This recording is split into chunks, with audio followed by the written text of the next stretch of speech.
بسم اللہ الرحمن الرحیم۔ یا ایھا الناس ضرب مثل فاستمعوا لہ۔ اللہ تعالیٰ نے سورہ حج کے آخر پر بہت ہی ایک زبردست مثال خود ہی بیان فرمائی ہے۔ تو اللہ تعالیٰ نے یہاں پہ ارشاد فرمایا کہ اے لوگو، ضرب مثلا، ایک مثال کو بیان کیا جاتا ہے، فاستمعوا لہ، تم کان لگا کر اس مثال کو غور سے سنو کہ وہ مثال کیا ہے۔ ان الذین تدعون من دون اللہ، بے شک وہ لوگ جو اللہ کے علاوہ اوروں کو پکارتے ہیں اپنی مدد کے لیے، اپنے الفاظ کے اندر عبادت کی شکل میں جھک کر، یا منت یا نظر و نیاز کی شکل میں، جو بھی اللہ کے علاوہ پکارتے ہیں، لن یخلقوا ذبابا، وہ تو ایک مکھی بھی پیدا نہیں کر سکتے، وَلَوِ اجْتَمَعُوا لَهُ، اگر سارے اس کام کے لیے وہ اکٹھے ہو جائیں تو اکٹھے ہو کر سارے مل کر ایک مکھی نہیں بنا سکتے۔ اہل مکہ کو بھی خطاب ہے کہ تم یہ دیکھو، تم نے کعبۃ اللہ کے اندر اتنے بت سجائے ہیں، اتنی مورتیاں رکھی ہیں 360، تو کیا یہ مکھی پیدا کر سکتے ہیں؟ مکھی نہیں بنا سکتے۔ اور اس میں مورتی بھی شامل ہے، مجسمہ بھی شامل ہے، بت بھی شامل ہے، لکڑی کا ہو، مٹی کا، پتھر کا، لوہے کا، تانبے کا، جو بھی، اور پھر قبر، اس کو بت کی شکل بنا کر کیا اس کی پوجا نہیں ہو رہی؟ اسی لیے نبی صلی اللہ علیہ وسلم نے یہ دعا فرمائی تھی، اے میرے اللہ، اللہم لا تجعل قبری وثن یعبد، اللہ میری قبر کو یا اللہ عبادت کا مرکز یا سجدے کا مرکز نہ بنا۔ اور نبی صلی اللہ علیہ وسلم آخری وقت ہے، اور آقا علیہ السلام آخری وقت آخری باتیں فرما رہے ہیں، اور کیا ہے وہ؟ کھولو صحیح بخاری مسلم، نبی علیہ الصلوۃ والسلام فرما رہے ہیں، لعن اللہ الیہود والنصارى اتخذوا قبور انبیائہم مساجد، اللہ یہودیوں عیسائیوں پر لعنت فرمائے۔ کیوں لعنت فرما رہے ہیں؟ انہوں نے اپنی نبیوں کی قبروں کو سجدہ گاہ بنا لی، یعنی نبی فوت ہوئے، وہاں اس قبر کو سجدے کا مرکز بنا لیا۔ اور اسی وجہ سے مین یہی وجہ ہے کہ حضور صلی اللہ علیہ وسلم جو ان کی خود اپنی قبر، عائشہ رضی اللہ تعالیٰ عنہا فرماتی ہیں، میرے حجرے کے اندر بننے کی وجہ بھی یہی تھی، میں چاہتی تھی کہ نگرانی میں قبر رہے تاکہ لوگ کوئی ایسی پوجا یا پرستش کا مرکز نہ بنا۔ تو اس میں کئی حکمتیں ہیں۔ دوسری وجہ وہ بھی ٹھیک ہے، حضرت ابوبکر صدیق رضی اللہ تعالیٰ عنہ والی، کہ نبی جس جگہ فوت ہوتا ہے وہی ان کی جگہ ہوتی ہے قبر کی، وہ بھی ٹھیک ہے اپنی جگہ، اس میں بھی حکمت اور اس میں بھی حکمت ہے۔ تو اس لیے اللہ تعالیٰ نے فرمایا، اور نبی علیہ السلام فرما رہے ہیں، اللہ پھر ساتھ ہی فرما دیا، اللہ میری قبر کو نہ بنانا اس طرح کہ لوگ وہاں۔ اور پھر اللہ کی رحمت کہ اللہ تعالیٰ نے اس وقت سے لے کر آج تک اہل حق کا وہاں پہ اللہ تعالیٰ نے حفاظت کے لیے ان کو کھڑا کر دیا ہے کہ تم ان کی قبر کی حفاظت کرو، مسجد نبوی کی سنبھالو، امامت بیت اللہ کی سنبھالو، ان کی خادمی سنبھالو، اور نبی صلی اللہ علیہ وسلم کے حجرات کی جو جگہ ہے جہاں پہ قبر آپ کی ہے اس کو بھی سنبھالو، تاکہ کوئی کسی قسم کا۔ اور آج بھی اسپیکر پکڑ کر علماء جگہ جگہ پر وہ اتنا زیادہ درس دیتے ہیں، احد پہاڑ پر جا کر، اور بقیع والے قبرستان میں، اور باہر دروازوں میں اور بازاروں میں ہاتھ چھوٹا اسپیکر پکڑ کر قرآن پڑھ کر لوگوں کو سمجھا رہے ہیں علماء عرب۔ جب جا کر دیکھو تو صحیح، اور چھوٹی سی بھی مسٹیک دیکھتے ہیں تو فوراً اس کی نشاندہی کرتے ہیں، یہ غلط ہے، یہ صحیح کر رہے ہیں، لہذا غلط ہے تو صحیح کرو۔ تو اللہ تعالیٰ نے فرمایا، اے لوگو، ایک مثال بیان کی جاتی ہے، تم کان لگا کر غور سے سنو، ان الذین تدعون من دون اللہ، جو لوگ اللہ کے علاوہ جن کو پکارتے ہیں، لن یخلقوا ذبابا، وہ تو ایک مکھی بھی پیدا نہیں کر سکتی والا وہی تمام، اگر اس کے لیے سارے وہ اکٹھے ہو جائے نا، کہیں کہ ہم نے مکھی بنانی ہے تو پیدا نہیں کر سکتے۔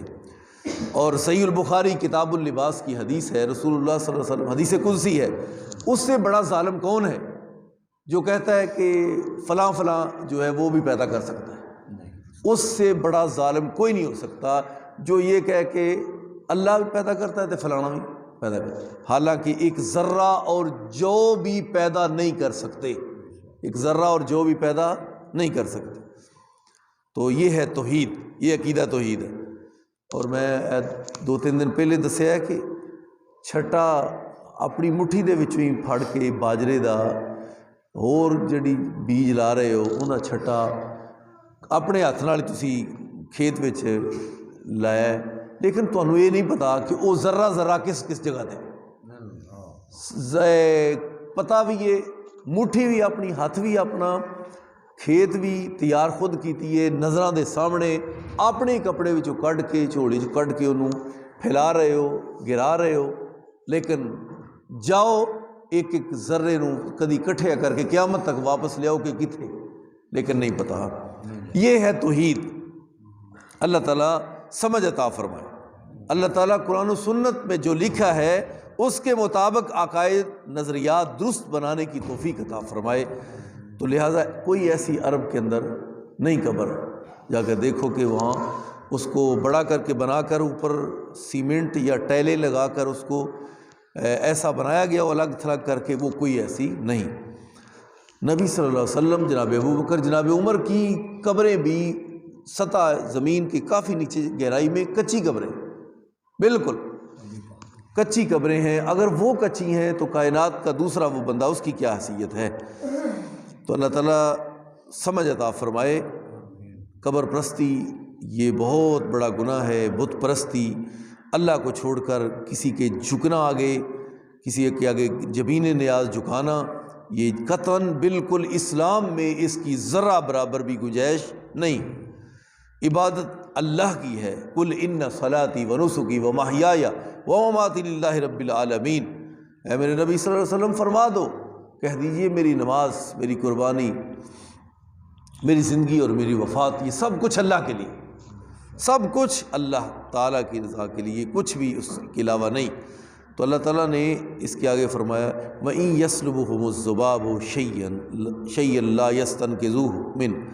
کھانا پڑا ہے سامنے، مثال کے طور پر ایک پرات کے اندر چینی ہے، چینی کا ڈھیر لگا ہے، یا کھیر پکی ہے، چاول تیار ہیں، مٹھائی اس کے ذرات ہیں یا مٹھائیاں پڑی ہیں، سارے کھانے سجے سجے، مکھی اڑتی اڑتی آئی، اس نے ایک ذرے کو منہ میں لیا اور اڑ گئی۔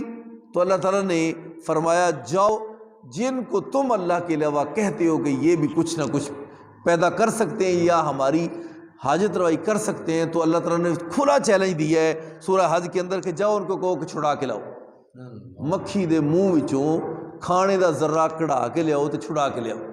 پہلے فرمایا کہ مکھی پیدا نہیں کر سکتے، پھر فرمایا کہ اگر وہ کھانا چک کے لے جائے نا، پیدا تو کرنا دوری۔ بے بسی کا یہ عالم ہے کہ سامنے سارے موجود ہیں، تو مکھی اڑتی اڑتی آئی اور لے گئی ذرہ اٹھا کر، لیکن اس کو چھڑانے کی ہمت نہیں۔